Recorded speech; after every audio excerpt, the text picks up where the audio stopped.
Seguro. Un saludo, amén. Un fuerte aplauso, que descansen mucho, amén. Bueno, no voy a compartir yo la palabra del Señor, sino que Yulisa, el pastor dijo que compartiera Yulisa la palabra del Señor, así que voy a dejar este sitio para ella.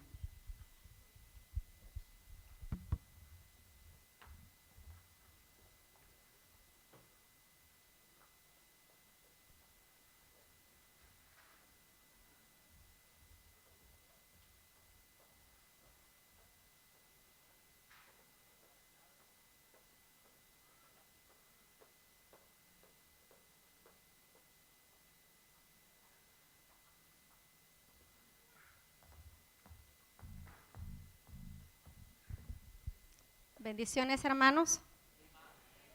Es una bendición el poder compartir la palabra del Señor. Siempre es un privilegio y a la vez una responsabilidad. Y el jueves de la semana pasada estuvimos hablando acerca de cuál debería de ser nuestra meta para este año que ha empezado, de cuál debería de ser nuestro objetivo. Y hablábamos de Pedro cuando él dijo que debemos crecer en la gracia y en el conocimiento de Cristo. Amén. Y pensando en ese mensaje, cuando el pastor me pidió que compartiera, pues estaba pensando acerca de qué palabra poder compartir con ustedes. Y pensando en esa meta que debemos de tener cada uno de nosotros como hijos, como hijas de Dios, como iglesia del Señor, de crecer en la gracia y en el conocimiento de Cristo, pues hoy vamos a hablar vamos a seguir esa misma línea, pero vamos a irnos al Evangelio de Mateo, en el capítulo 5, versículo 6. Porque hay algo que es importante para crecer en la gracia y para crecer en el conocimiento de Cristo. Tiene que haber un requisito. Y Mateo pues nos habla acerca de ello. Mateo capítulo 5, versículo 6. Dice la Escritura, honrando al Padre, al Hijo y al Espíritu Santo. Bienaventurados los que tienen hambre y sed de justicia, porque ellos serán saciados. Señor, te adoramos en esta mañana. Yo honro tu presencia, Señor, honro tu nombre. Y Señor, te damos gracias por este tiempo, Señor, que hemos tenido, Señor, en alabanza, en adoración. Señor, sabemos que tu presencia está en medio nuestro, que es real. Y Señor Jesús, queremos pedirte que tú puedas ministrar en esta mañana nuestros corazones a través de tu palabra, Señor. Que tu palabra, Señor, vivifique nuestros corazones, vivifique nuestros espíritus.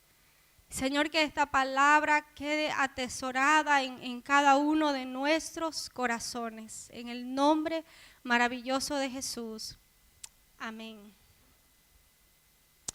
Cuando Jesús empieza a hablar este sermón del monte, la Escritura comienza diciendo que él vio a la multitud. Dice, viendo la multitud, subió al monte y sentándose vinieron a él sus discípulos. Entonces este sermón antes de nada, los niños pueden subir arriba. Gracias, Jorge, se nos había pasado, excepto los adolescentes. Los adolescentes se quedan aquí abajo. Entonces, cuando Jesús escribe y empieza a contar este sermón del monte, es un sermón que lo da a su iglesia, a sus discípulos. La Escritura dice que la gente seguía al Señor, seguían a Jesús por sus milagros, por las sanidades que Él hacía, por las maravillas que Jesús hacía, por el pan incluso que les dio de comer en 2 ocasiones, pero eran pocos los que estaban siguiendo a Jesús realmente porque querían ser como Él era, como Él es. Así que Jesús ve la multitud y Jesús sube hacia el monte y vienen a Él, ¿quiénes? Dice, sus discípulos. No vino la multitud, sino que vino a Él sus discípulos. Y Jesús comienza, dice, a abrir su boca, y abriendo su boca les enseñaba diciendo. Y todo lo que empezó a salir de la boca de Jesús eran palabras para sus discípulos, para su iglesia. Es una palabra que también es para nosotros. Así que Jesús empieza a hablar de la necesidad de tener un corazón quebrantado, un espíritu pobre, alguien que llora, alguien que es manso. Jesús comienza a hablar acerca de estas bienaventuranzas. Bienaventurados los pobres en espíritu. Cuando nosotros recibimos al Señor Jesús en nuestro corazón, vino ese sentimiento de tristeza a nuestra vida porque pudimos ver nuestra pobreza espiritual y nuestra necesidad de Cristo, nuestra necesidad de salvación, nuestra necesidad de ser perdonados. Pero no podemos quedarnos solamente con ese paso. Jesús quiere llevarnos a algo mucho más grande. Así que en el versículo 6 Él dice, bienaventurados los que tienen hambre y sed de justicia. Y la palabra bienaventurados quiere decir Jesús mirando mi camino. Jesús mirando mi caminar. Quiere decir bendecido. Que cuando nosotros experimentamos esa hambre y esa sed de justicia, somos bendecidos y es Dios mirando nuestro caminar. Y esa es una bendición para cada uno de nosotros. Entonces, tener hambre de Dios es tener un deseo ferviente, un anhelo profundo de hacer la voluntad de Dios. De hacer la voluntad de Dios, de cumplir con su palabra, de cumplir con sus mandamientos. Es un deseo profundo por ello. David siempre dijo, mi alma tiene sed del Dios vivo. Él dijo que era como un ciervo que bramaba junto a corrientes de las aguas. Él siempre estaba deseando el poder estar en la presencia del Señor. Había una hambre y una sed constante por conocer a Dios, por saber quién era. Y yo quiero que vayamos a Salmos capítulo 63, versículo 1 de Salmos. Salmos capítulo 63, versículo 1. Cuando David dice estas palabras, Dios mío eres tú, de madrugada te buscaré, mi alma tiene sed, mi carne te anhela. Mi alma te anhela, mi alma te desea, mi alma tiene sed del Dios vivo. Y en el Salmos capítulo 73, versículo 25, Él sigue diciendo, ¿a quién tengo yo en los cielos sino a ti? Y fuera de ti nada deseo en la tierra. Porque el único anhelo de David era el de ser lleno de la palabra del Señor. Y cuando David expresa estas palabras, él estaba siendo perseguido por el rey Saúl para ser matado.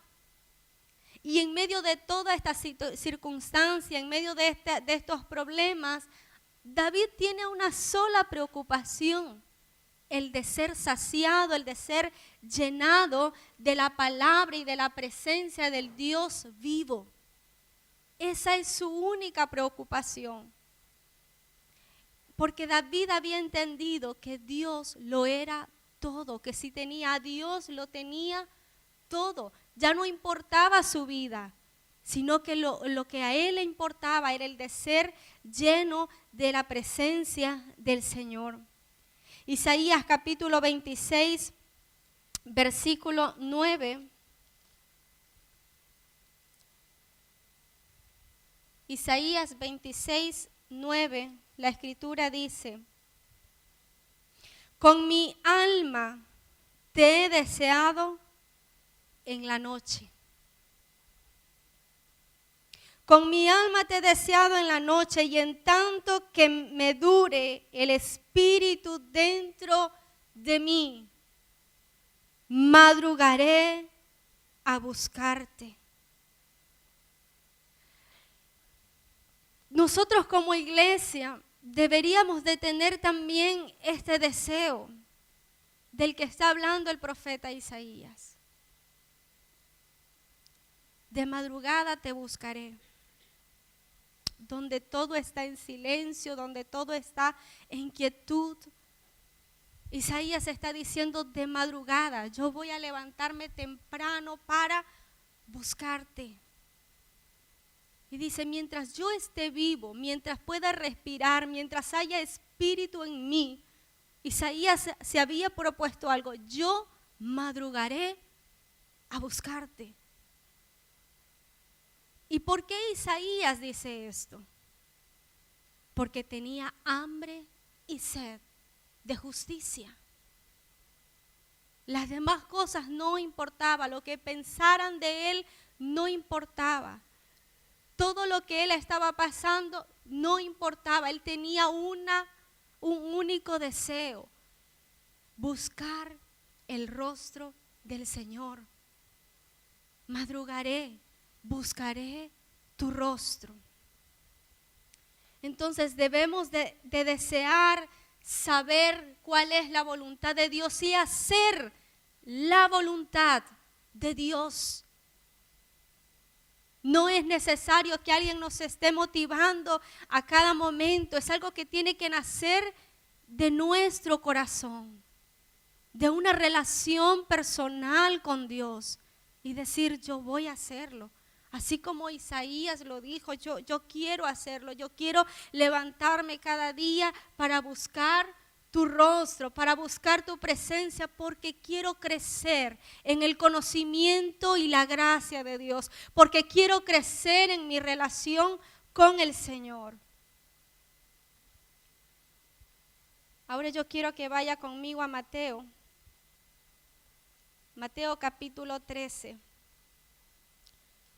Y es allí donde quiero que empecemos a meditar. Esta palabra la compartí con las mujeres en un miércoles hace ya algunos meses.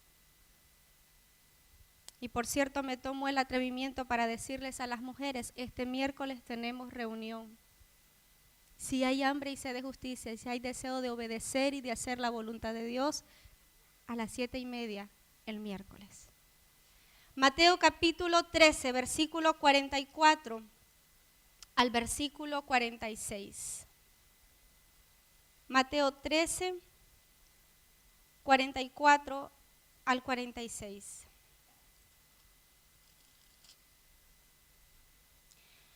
Además, el reino de los cielos es semejante a un tesoro escondido en un campo, el cual un hombre halla y lo esconde de nuevo, y gozoso por ello va y vende todo lo que tiene y compra aquel campo.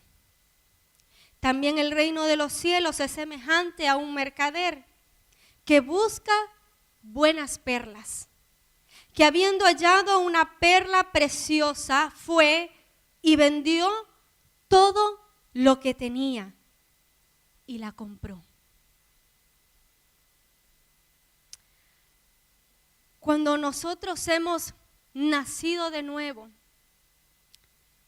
y hemos entendido lo que es el Evangelio, cuando hemos descubierto el Evangelio, Jesús nos está diciendo entonces debemos de venderlo todo para comprarlo, para poseerlo. Vender todo para poseerlo. Proverbios 23:23 dice, compra la verdad y no la vendas. Ahora, ¿cómo compramos la verdad? La verdad es Jesús. La verdad es Cristo. Y Proverbios dice, compra la verdad y no la vendas. Cuando yo leía este versículo de Proverbios, vino a mi mente la historia de Esaú. ¿Recuerdan cuando Esaú vendió su primogenitura por un plato de lentejas?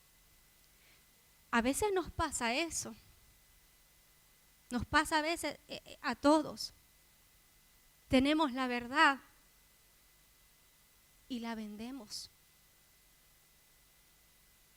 La vendemos porque tenemos una relación con el Señor, pero dejamos a un lado al Señor y nos inclinamos hacia otras cosas que son al final perecederas, porque lo que es verdadero es Cristo, y eso es, dice, lo que permanece para siempre.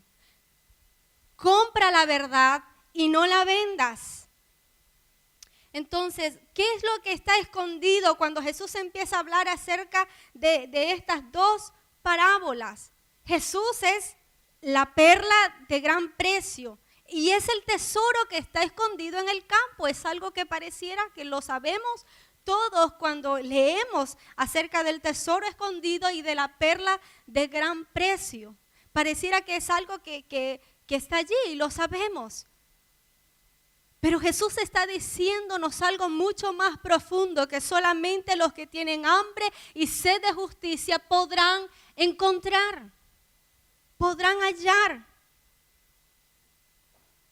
Los secretos de Dios deben de ser deseados sobre todas las cosas de la vida.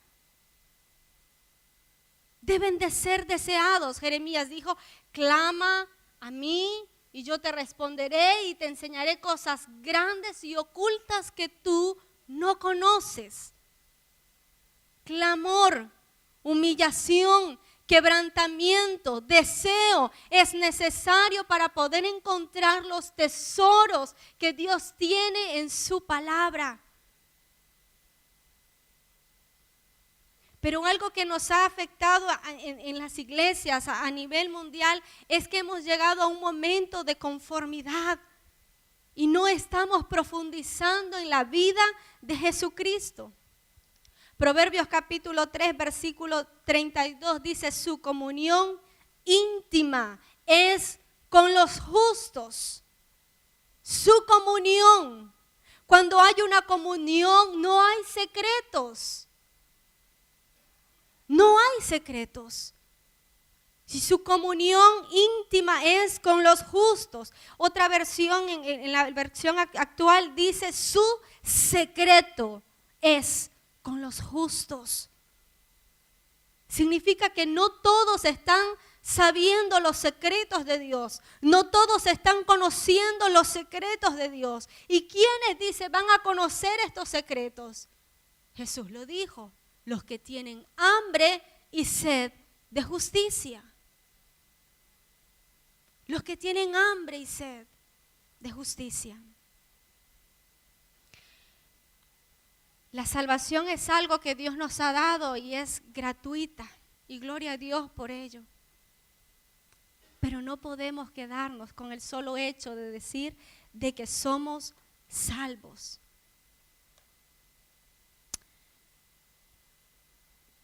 Versículo 44, lo volvemos a leer. Dice, además, el reino de los cielos es semejante a un tesoro escondido en un campo, el cual un hombre halla y lo esconde de nuevo y gozoso por ella, va y vende todo lo que tiene y compra aquel campo.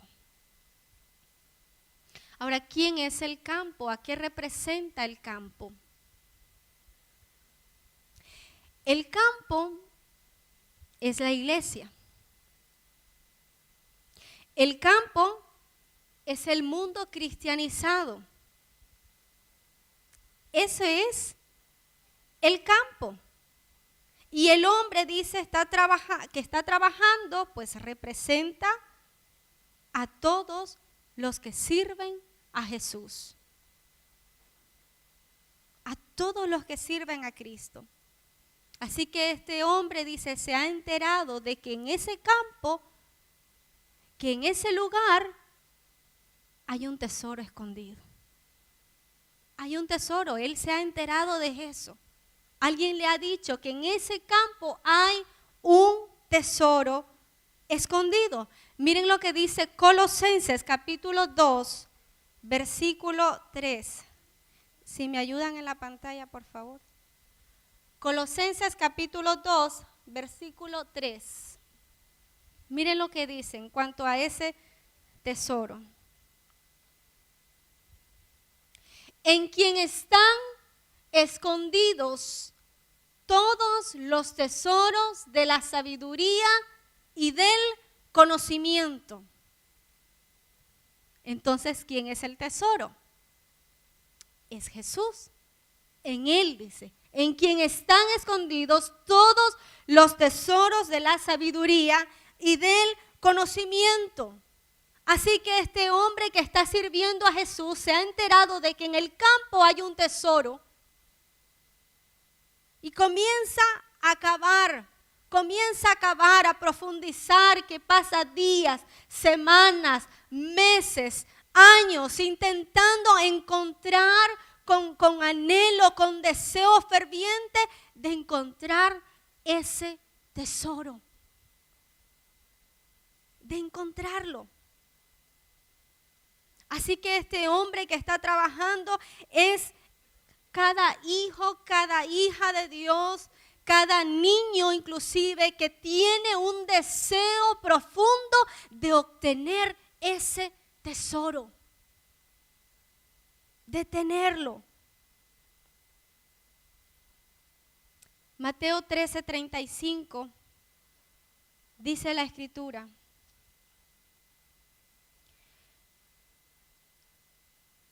para que se cumpliese lo dicho por el profeta cuando dijo: abriré en parábolas mi boca, declararé cosas escondidas desde la fundación del mundo. Pero ¿quiénes van a obtener estos tesoros? ¿A quiénes le va a declarar esas cosas escondidas desde antes de la fundación del mundo? ¿A todo el mundo? No. A los que tienen hambre y sed de justicia. A ellos se los va a declarar. Cuando usted empiece a tener este anhelo, deseo, esta sed de Dios y comience a encerrarse en su lugar secreto, ¿sabe quién va a estar allí? Jesús.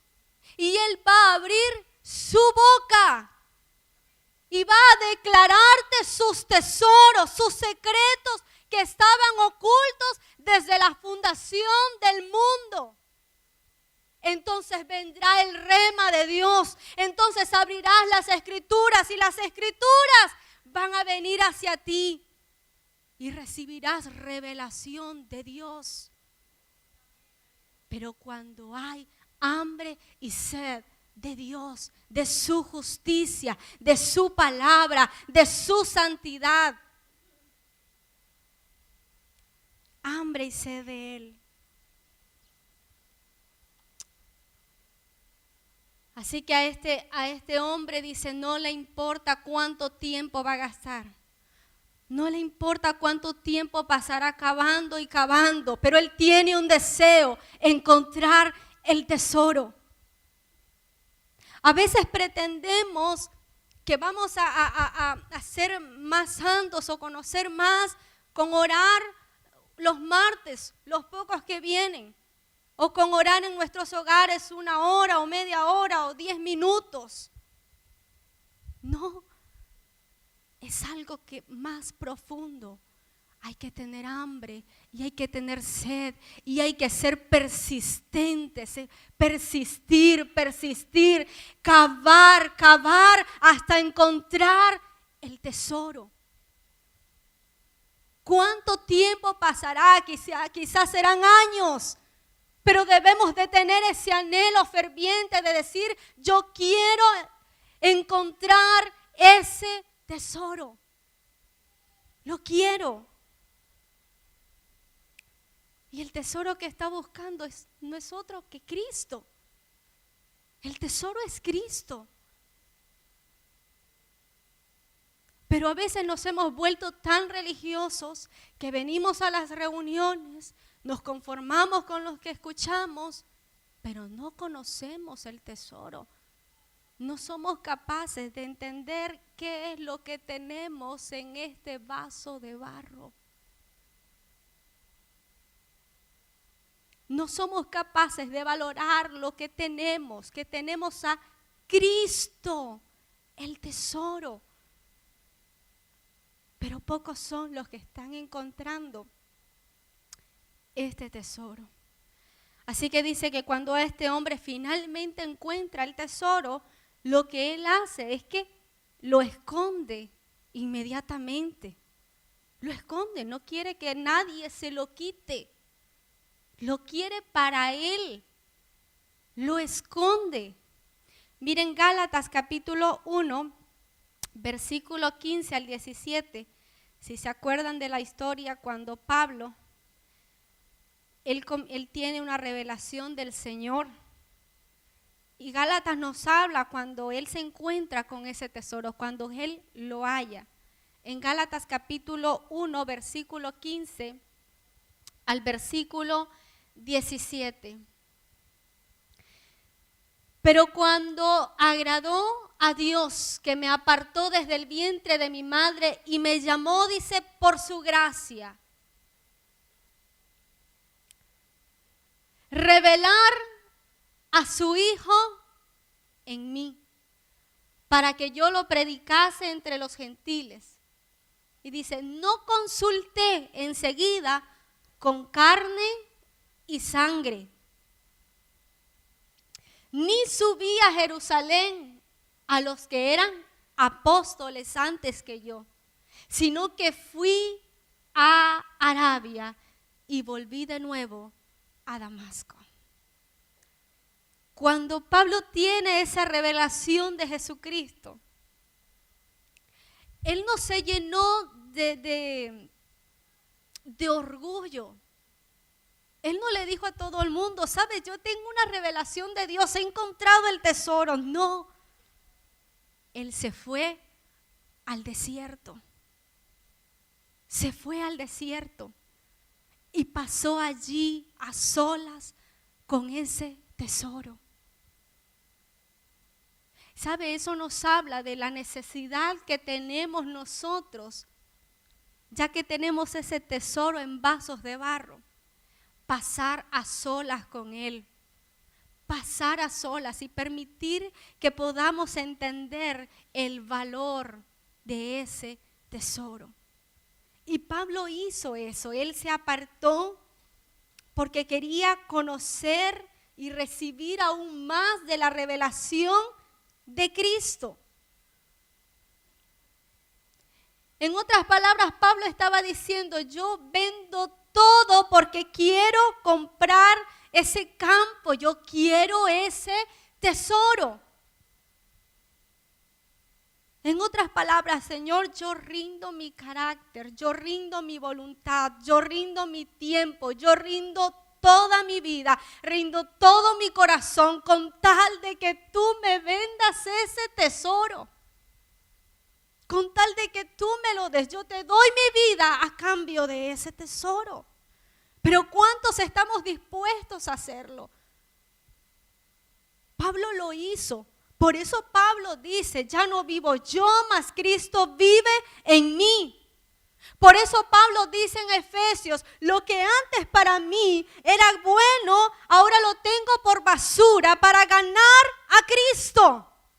Pablo lo dijo no por palabras que salieran de su boca, fue algo que experimentó, que vivió y pudo encontrar ese tesoro. Y después de pasar a solas con ese tesoro, entonces pudo salir a predicar el evangelio y a decir lo que dijo Colosenses, mostrar a Cristo a través de su vida. Y eso necesitamos, iglesia.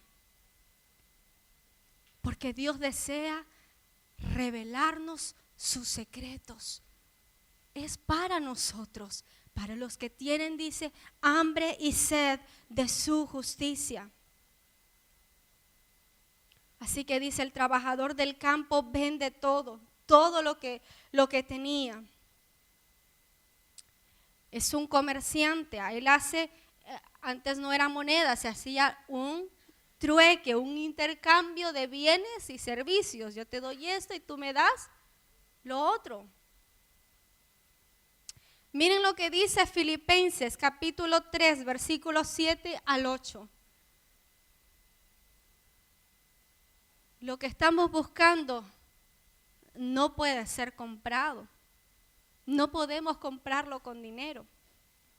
Y Filipenses 3:8 dice, y ciertamente aún estimo todas las cosas como pérdida por la excelencia del conocimiento de Cristo Jesús, mi Señor, por amor del cual lo he perdido todo y lo tengo por basura para ganar a Cristo. No lo podemos comprar, pero sí podemos rendir nuestras vidas a Dios. Entonces será Cristo en nosotros, dice, la esperanza de gloria. Entonces cambiaremos en nuestra manera de actuar. Entonces cambiaremos en nuestra manera de ser, en nuestro carácter, en nuestras acciones. Entonces será, dice, Cristo en nosotros, la esperanza de gloria. Ahora, ¿quién es el que entierra este tesoro en el campo? Porque alguien lo tuvo que haber enterrado, ¿cierto? Así que ¿quién entierra el tesoro en el campo? Nuestro Padre posee todas las cosas, así que posee también el campo donde está el tesoro escondido. Así que significa que el que enterró ese tesoro es el Padre. El Padre es el que ha enterrado ese tesoro. Así que el Padre sabe que el que está intentando encontrar ese tesoro es alguien que no tiene recursos económicos. Sabe que es un mercader y si trabaja es porque hay necesidad, necesita trabajar para vivir. Sabe que no tiene recursos. Así que este trabajador tuvo que ir al propietario para hacer un trueque para comprar el campo. Entonces nosotros somos esos mercaderes. Tenemos que negociar, hacer un trueque, pero decirle, Señor, yo te doy mi vida y tú me das el campo. Entonces, como el campo ahora es mío, yo puedo buscar el tesoro. Entonces, pero ¿cómo comprar algo de Dios si no hay precio que pueda pagarlo?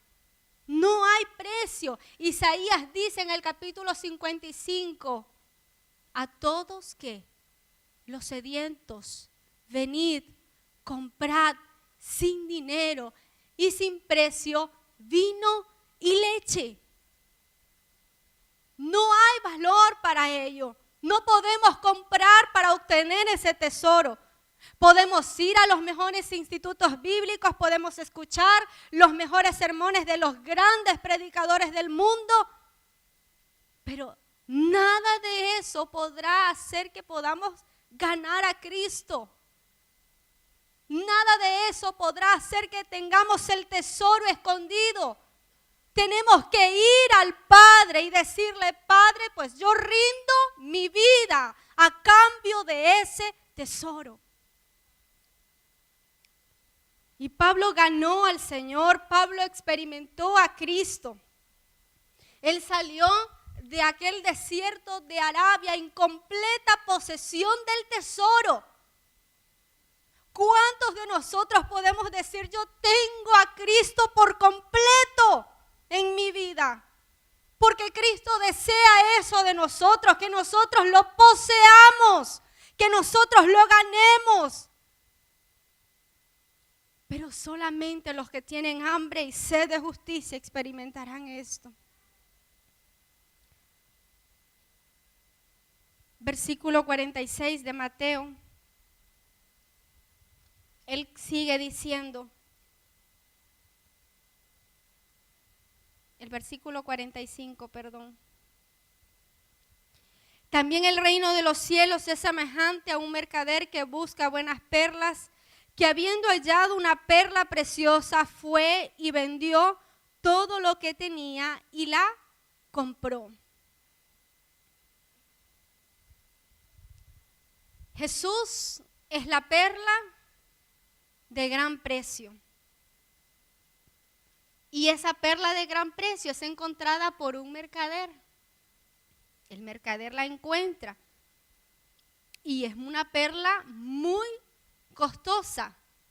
Este mercader era experto en perlas, pero se encuentra con una perla que es diferente, que nunca había visto jamás en su vida. Y sabe que es una perla que vale mucho. Que vale mucho. Así que él está dispuesto a venderlo todo con tal de quedarse con esa perla. Entonces, ¿por qué entonces el padre estaría dispuesto a dejarle esa perla al mercader? Si no hay precio, puedes trabajar toda la vida. Y no lograríamos eso porque Dios es el dueño del oro y la plata. No hay precio. ¿Por qué entonces el padre estaría dispuesto a dársela? ¿Por qué? Por amor. Por esa simple razón. Por amor. Porque Dios nos ama. Porque el Padre y el Hijo habían hecho un pacto desde antes que el mundo fuese.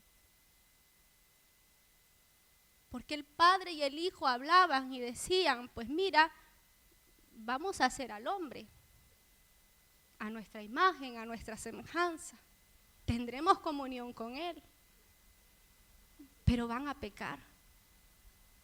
Y vendrá la muerte, y vendrá el pecado, y el diablo va a reinar, y estarán muertos en delitos y pecados.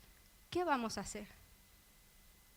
Entonces es cuando el Hijo dice, pues yo voy en su lugar, yo voy a pagar el precio. Así que el Padre, ¿qué dice? Que está de acuerdo. Entonces el Padre da la perla porque ama a ese mercader. Nos ama a nosotros porque ama a su iglesia.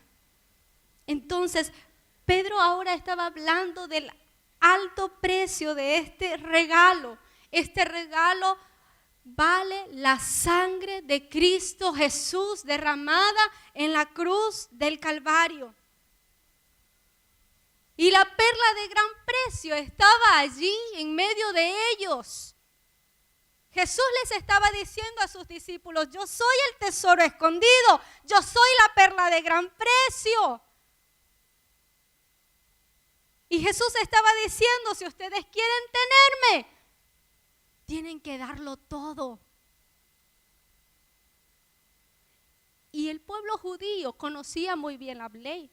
Se la sabían de inicio al final. Los sacerdotes eran gente que conocía la ley y tenían a la perla de gran precio. ¿Y en cuánto valoraron a la perla de gran precio? En 30 monedas de plata. En 30 monedas de plata. Ese fue el valor que le dieron a la perla de gran precio, de gran valor. 30 monedas de plata. Pero Jesús es la perla de gran precio. Así que este mercader representa también a los que tienen hambre y sed de justicia. ¿Qué valor le estamos dando nosotros, iglesia, a esa perla? ¿Qué valor le estamos dando al tesoro escondido? ¿Cuánto vale? ¿Realmente queremos el tesoro? ¿Realmente queremos la perla de gran precio? Pues tiene que haber hambre y sed de justicia. Jesús dijo, bienaventurados los que tienen hambre y sed de justicia. Pero hemos olvidado de la majestad que hay en el nuevo nacimiento. Nos hemos olvidado de la grandeza de ese milagro. Que si estamos hoy aquí, es simplemente por gracia. Que si aún estamos viviendo, respirando aire, es simplemente por gracia. Porque Jesús quiere revelarnos sus tesoros, su perla. Pero si no hay hambre, dice, si no hay sed, no van a ser saciados. Necesitamos tener hambre y sed de justicia. Y yo quiero terminar con un versículo en Oseas, en el capítulo 6, versículo 6. Oseas capítulo 6, versículo 6.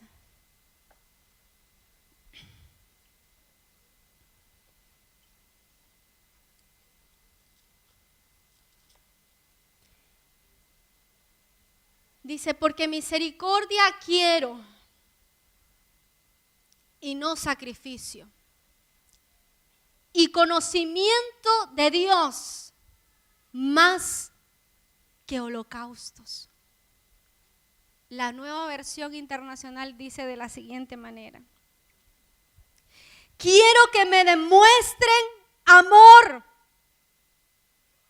no que ofrezcan sacrificios,